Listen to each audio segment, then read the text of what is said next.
Families of our dear hostages languishing in the dungeons of Gaza. Ladies and gentlemen, last year, I stood at this podium and I showed this map. This map. It shows the curse of Iran's terror axis. This axis threatened the peace of the entire world. It threatened the stability of our region and the very existence of my country, Israel. Iran was rapidly developing a massive nuclear weapons program and a massive ballistic missile program. These were meant not only to destroy Israel, they were meant also to threaten the United States and blackmail nations everywhere.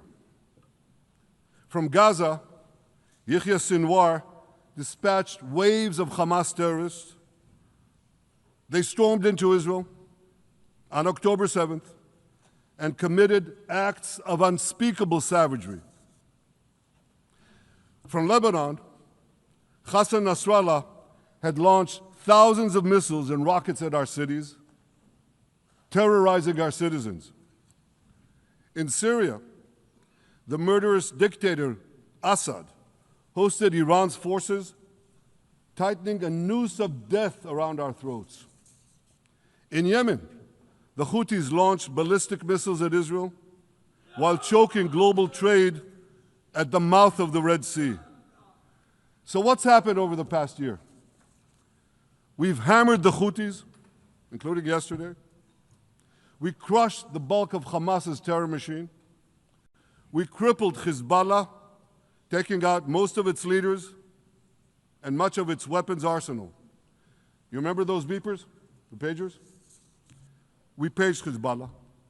And believe me, they got the message. And thousands of terrorists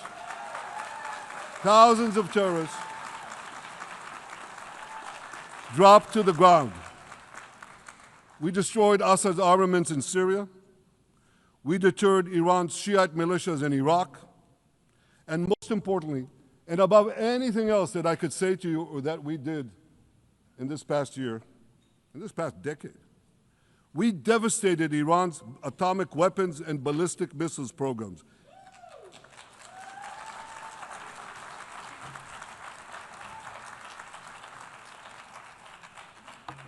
So here's where things stand today. Half the Houthi leadership in Yemen, gone. Yahya Sinwar in Gaza, gone. Hassan Nasrallah in Lebanon, gone.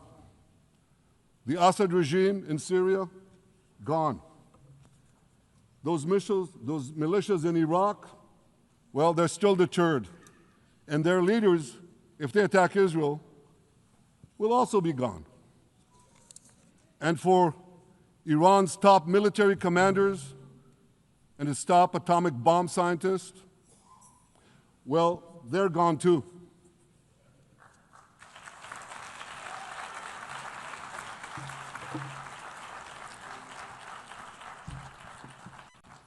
Israel's 12-day war with Iran, which I renamed Operation Rising Lion, that's from the Bible.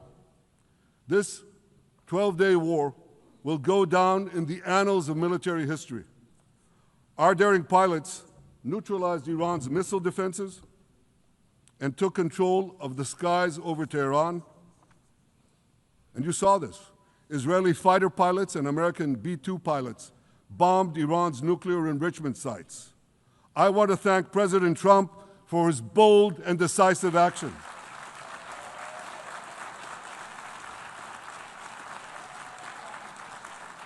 President Trump and I promised to prevent Iran from developing nuclear weapons, and we delivered on that promise.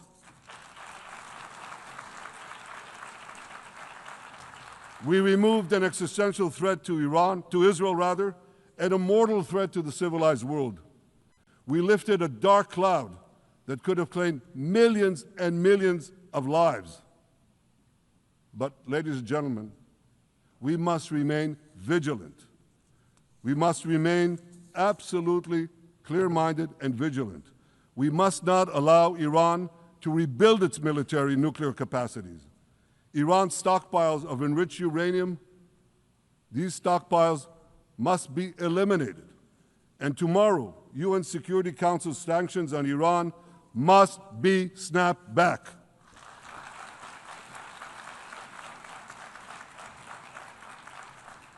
Thanks to the resolve of our people, the courage of our soldiers, and the bold decisions we took, Israel rebounded from its darkest day to deliver one of the most stunning military comebacks in history.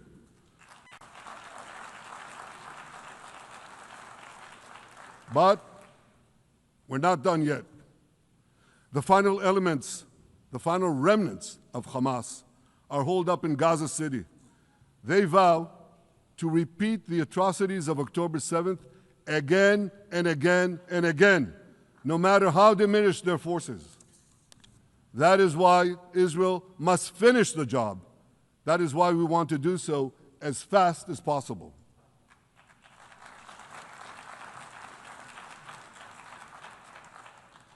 Ladies and gentlemen, much of the world no longer remembers October 7th. But we remember. Israel remembers October 7th. On that day, well, I'll tell you, you can remember October 7th too. You see this large pin here? It's a QR code. What I ask you to do is hold up your phones, zoom in, and you too will see why we fight and why we must win. It's all in here. On October 7th, Hamas carried out the worst attack on Jews since the Holocaust. They slaughtered 1,200 innocent people, including over 40 Americans and foreign nationals from dozens of countries represented here. They beheaded men. They raped women. They burnt babies alive. They burnt babies alive in front of their parents. What monsters. And these monsters took more than 250 people hostage.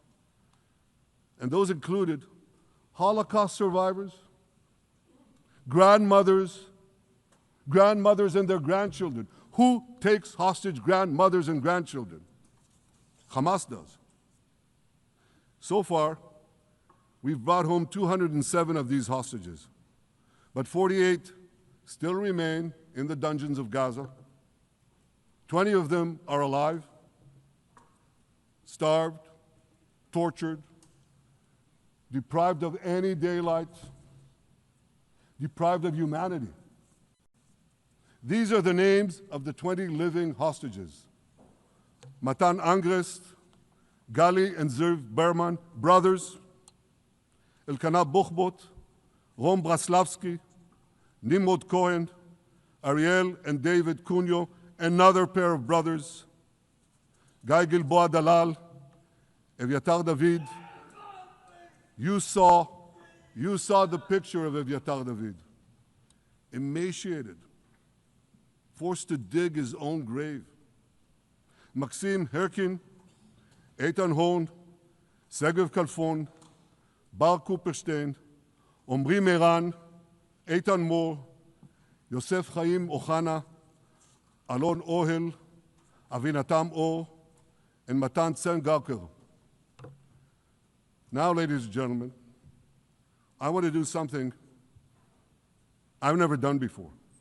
I want to speak from this forum directly to those hostages through loudspeakers.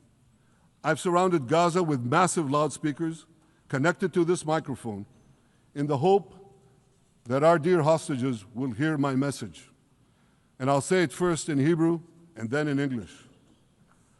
Achenu hagiburim, מדבר ראש הממשלה בנימין נתניהו. אני פונה אליכם מעל בימת האו"ם. לא שכחנו אתכם, אפילו לא לשנייה.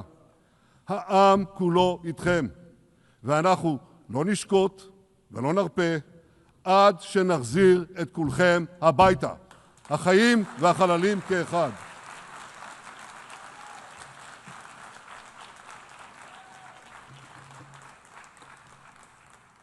Our brave heroes. This is Prime Minister Netanyahu speaking to you live from the United Nations. We have not forgotten you, not even for a second. The people of Israel are with you. We will not falter and we will not rest until we bring all of you home.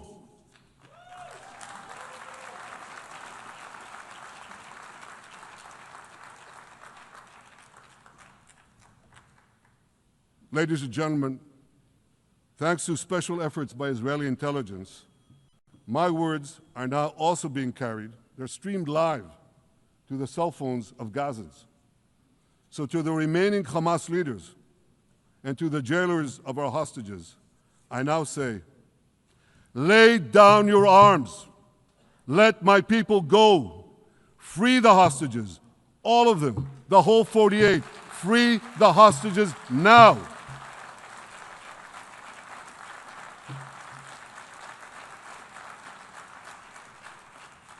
If you do, you will live. If you don't, Israel will hunt you down. Ladies and gentlemen, if Hamas agrees to our demands, the war could end right now. Gaza would be demilitarized, Israel would retain overriding security control, and a peaceful civilian authority would be established by Gazans and others committed to peace with Israel. And of course, you understand that the war in Gaza has affected every Israeli. But I'm sure there are people in New York or in London or in Melbourne and elsewhere who are probably thinking, what does all of this have to do with me?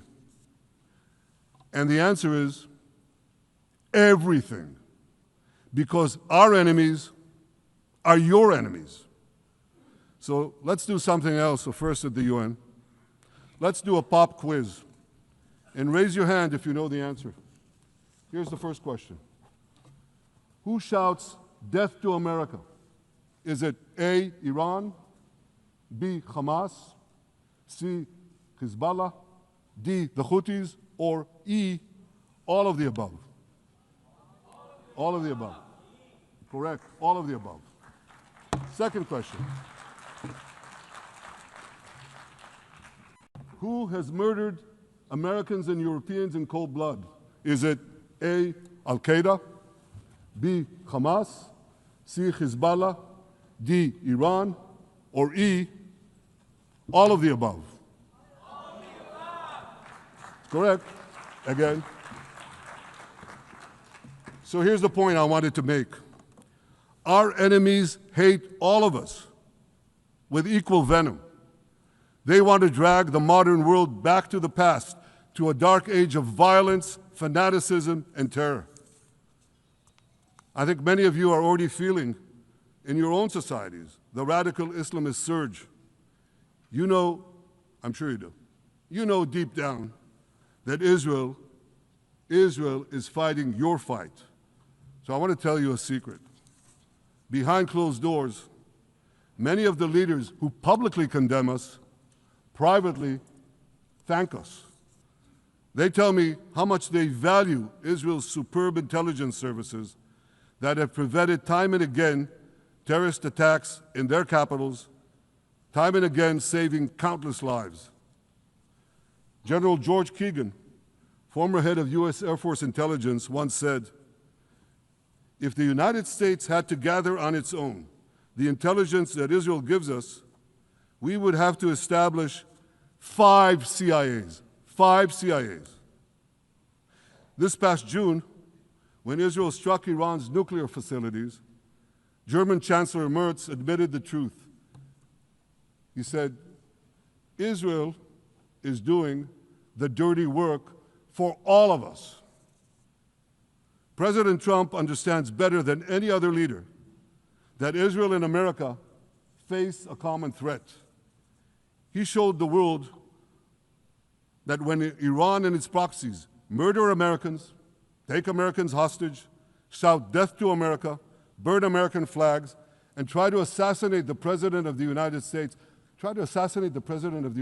not once, but twice. He showed them there is a price to pay for all that.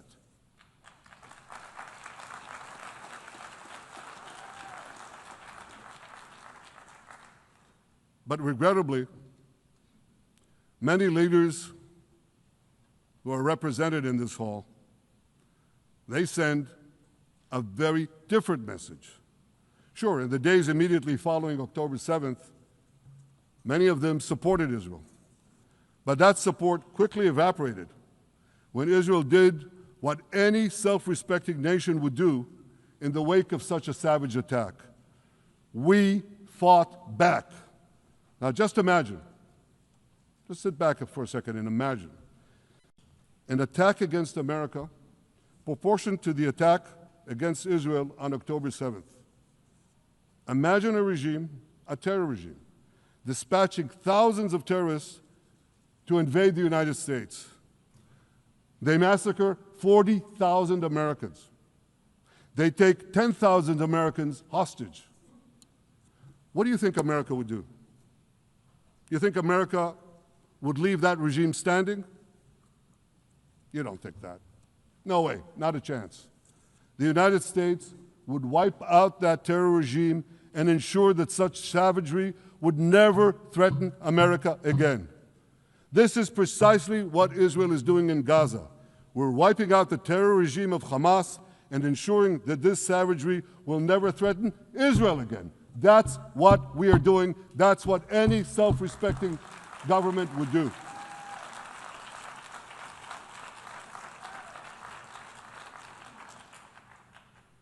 Yet, and it's a yet that I'm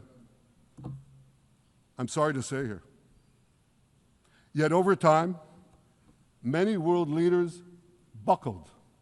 They buckled under the pressure of a biased media, radical Islamist constituencies, and anti-Semitic mobs. There's a familiar saying, when the going gets tough, the tough get going. Well, for many countries here, when the going got tough, you caved. And here's the shameful result of that collapse. For much of the past 2 years, Israel has had to fight a seven-front war against barbarism with many of your nations opposing us. Astoundingly, as we fight the terrorists who murdered many of your citizens, you are fighting us. You condemn us, you embargo us, and you wage political and legal warfare, it's called lawfare, against us. I say to the representatives of those nations, this is not an indictment of Israel. It's an indictment of you. It's an indictment of weak-kneed leaders who appease evil rather than support a nation whose brave soldiers guard you from the barbarians at the gate. They're already penetrating your gates. When will you learn? You can't appease your way out of jihad, and you won't escape the Islamist storm by sacrificing Israel. To overcome that storm, you have to stand with Israel. But that's not what you're doing. As the prophets of Israel foretold in the Bible, you've turned good into evil and evil into good. Now I want to drill down on this. Take the false charge of genocide. Israel is accused of deliberately targeting civilians. Ladies and gentlemen, the opposite is true. The head of urban warfare studies, Colonel John Spencer, he's perhaps the world's greatest expert on urban warfare. And he says, Israel is applying more measures to minimize civilian casualties than any military in history. And because we're doing that, the ratio of non-combatant to combatant casualties is less than 2 to 1 in Gaza. That's an astoundingly low ratio, lower than NATO's wars in Afghanistan and Iraq, especially when you consider that Gaza is one of the most densely populated urban areas on Earth. It has hundreds of miles of terror tunnels underground, and it has countless terror towers above ground, and thousands of terrorists embedded in the tunnels and in these towers in civilian areas. If you want to see what measures Israel takes to avoid civilian casualties in this war, just look at what we're doing now in Gaza City, the last Hamas stronghold, one of the 2 last strongholds. For 3 weeks, Israel dropped millions of leaflets, sent millions of text messages, and made countless phone calls urging civilians to leave Gaza City before our military moves in. At the same time, Hamas implants itself in mosques, schools, hospitals, apartment buildings, and tries to force those civilians not to leave, to stay in harm's way. And it often threatens them at gunpoint if they try to do so. For Israel, every civilian casualty is a tragedy. For Hamas, it's a strategy.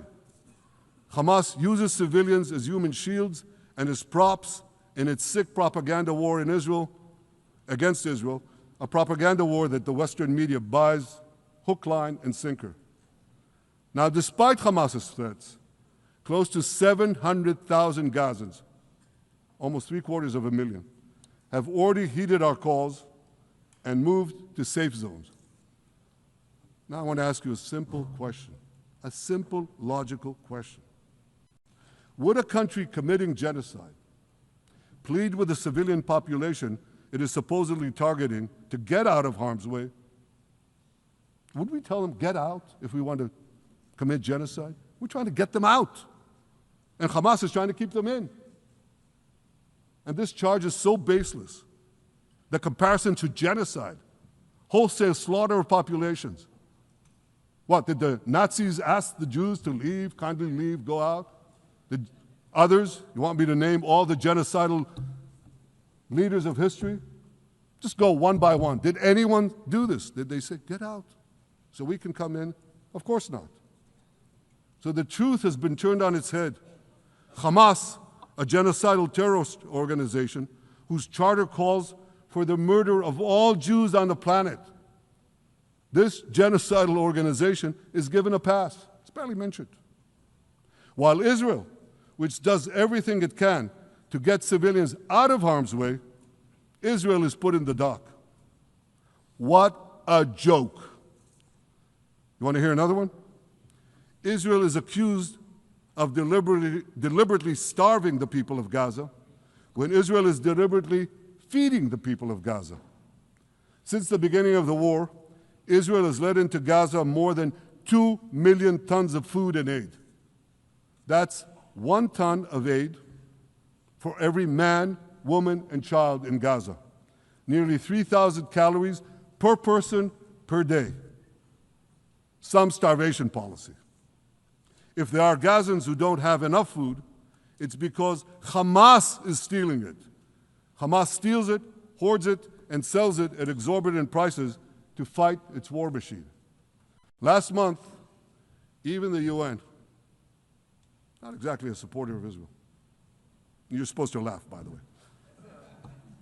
Last month, even the UN admitted that Hamas and other armed groups looted 85% of the trucks. That's why you have deprivation. Those who peddled the blood libels of genocide and starvation against Israel are no better than those who peddled blood libels against the Jews in the Middle Ages when they falsely accused us of poisoning wells, spreading plague, and using the blood of children to bake Passover matzahs. Anti-Semitism dies hard. In fact, it doesn't die at all. It just keeps coming back with its libelous lies, refurbished, regurgitated over and over again. And I want to tell you something else. These anti-Semitic lies, they have consequences.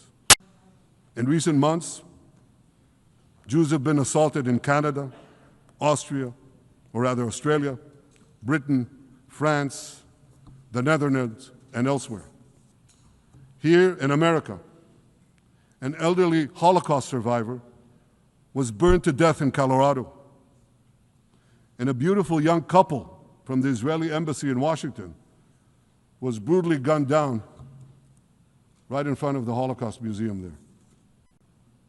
Thankfully, President Trump's administration is forcefully fighting the scourge of anti-Semitism, and every government here should follow its lead. But instead, many do the opposite. They actually reward the worst anti-Semites on earth. This week, the leaders of France, Britain, Australia, Canada, and other countries unconditionally recognized a Palestinian state. They did so after the horrors committed by Hamas on October 7th. Horrors praised on that day by nearly 90% of the Palestinian population. Now, let me say that again. Nearly 90% of Palestinians supported the attack on October 7th. It's not supported only, they celebrated it. They danced on the rooftops. They threw candies. That's both in Gaza and in Judea, Samaria, the West Bank, as you call it. And it's just the way they celebrated another horror, 9/11. They danced on the rooftops.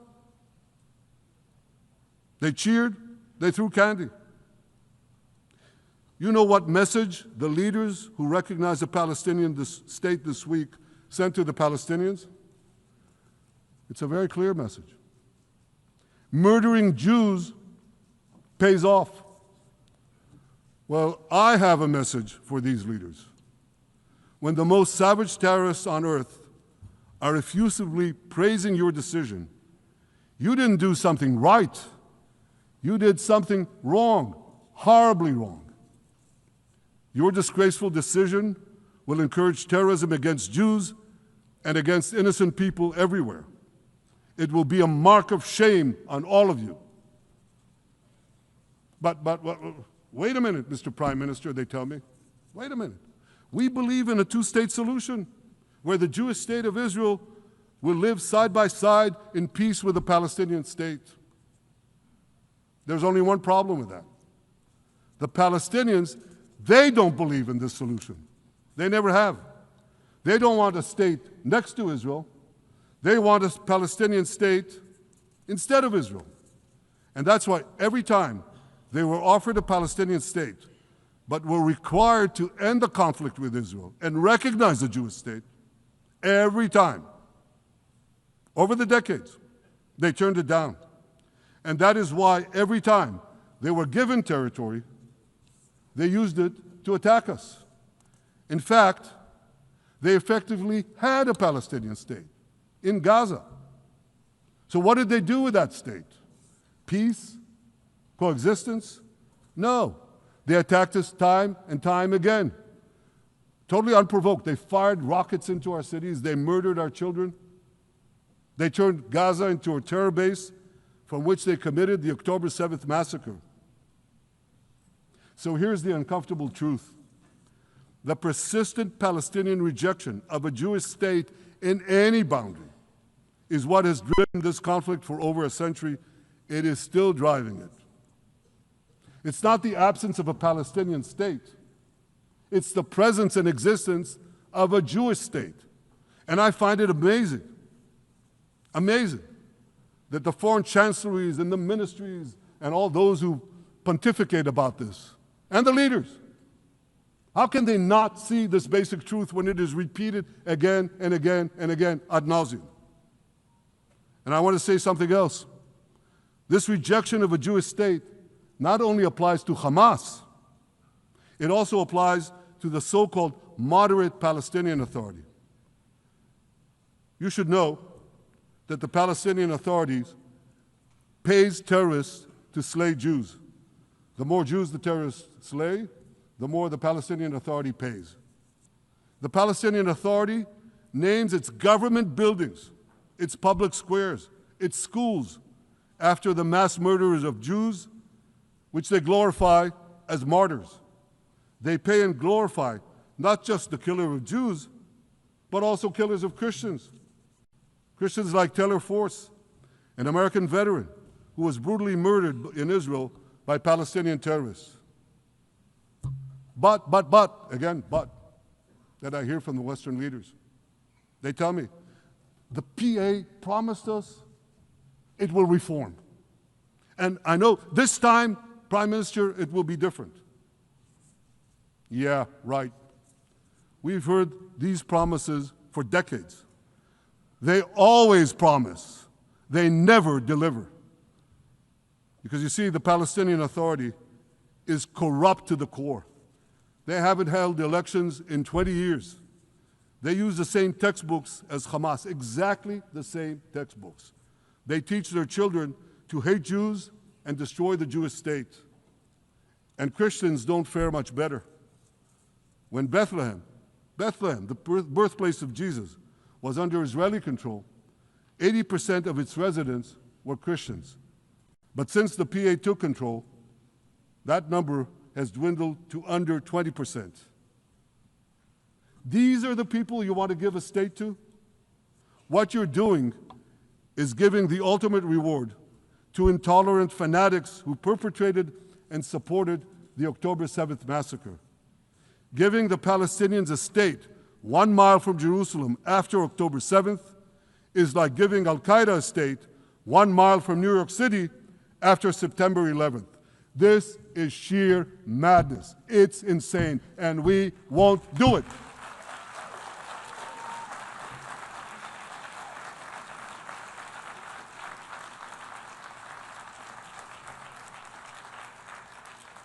So here's another message to those Western leaders.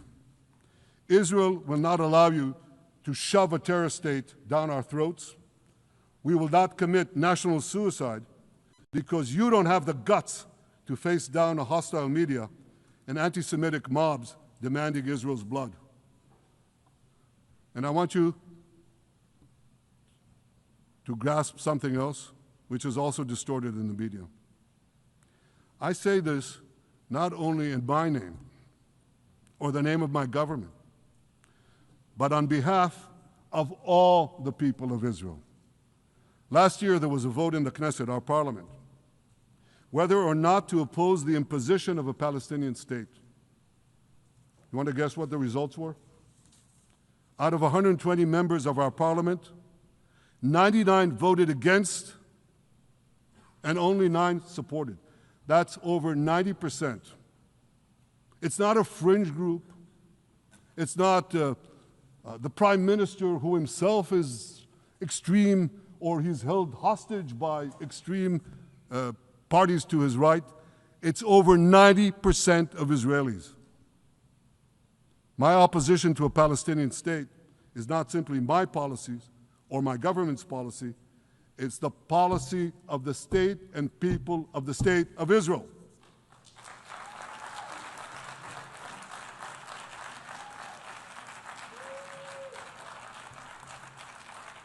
Western leaders may have buckled under the pressure.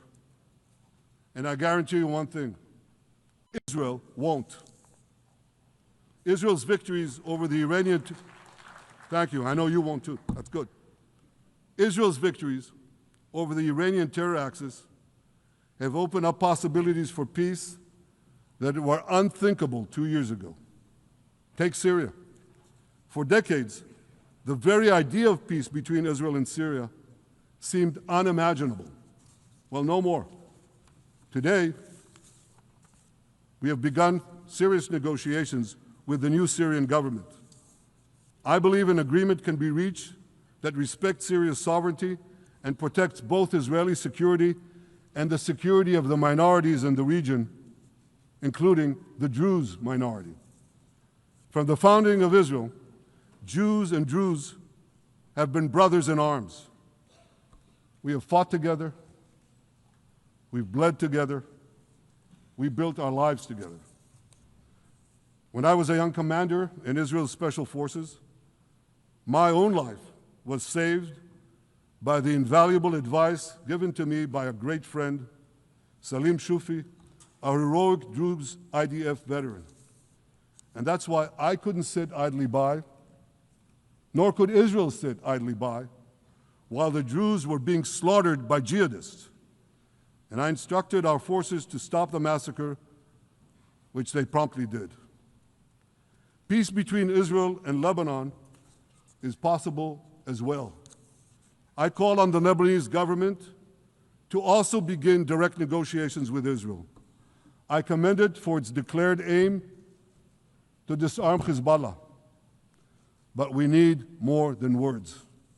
If Lebanon takes genuine and sustained action to disarm Hezbollah, I'm sure we can achieve a sustainable peace. Of course, until that happens, we will take whatever action we need to defend ourselves and to maintain the conditions of the ceasefire which was established in Lebanon.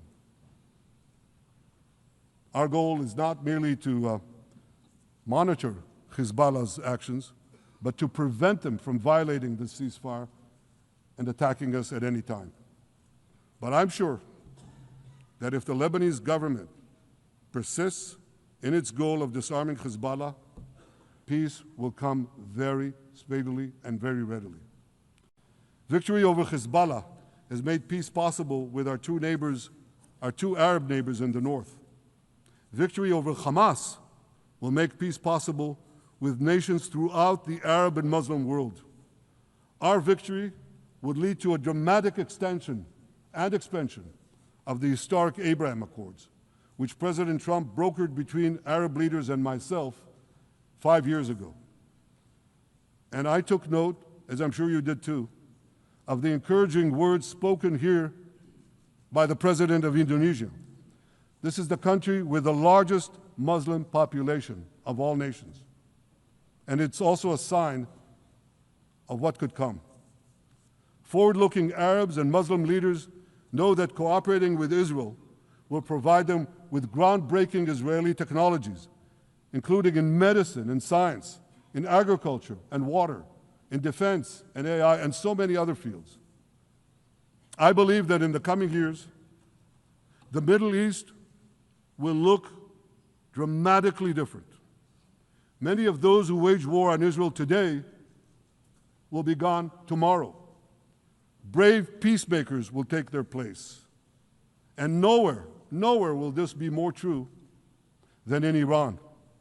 The long-suffering Iranian people will regain their freedom. They will make Iran great again. And our two ancient peoples,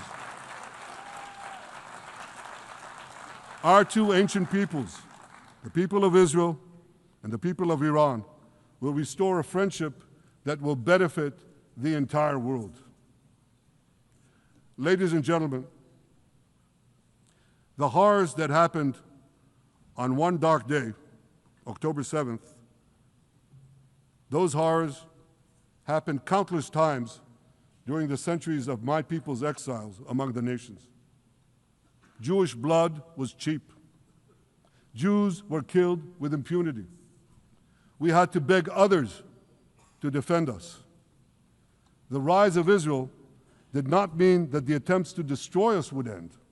It meant that we could fight back against those attempts. And that is exactly what Israel has done since October 7th.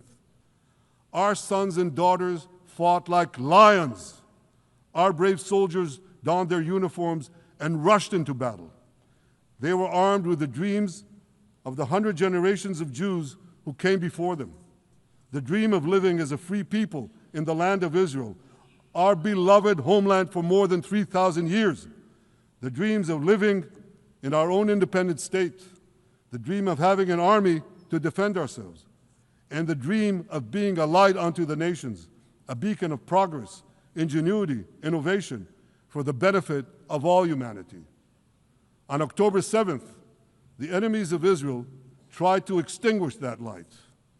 2 years later, the resolve of Israel and the strength of Israel burned brighter than ever.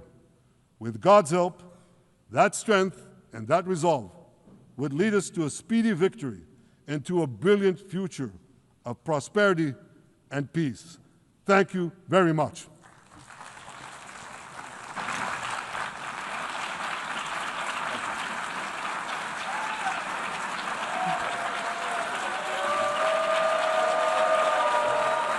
On behalf of the Assembly, I wish to thank the Prime Minister of the State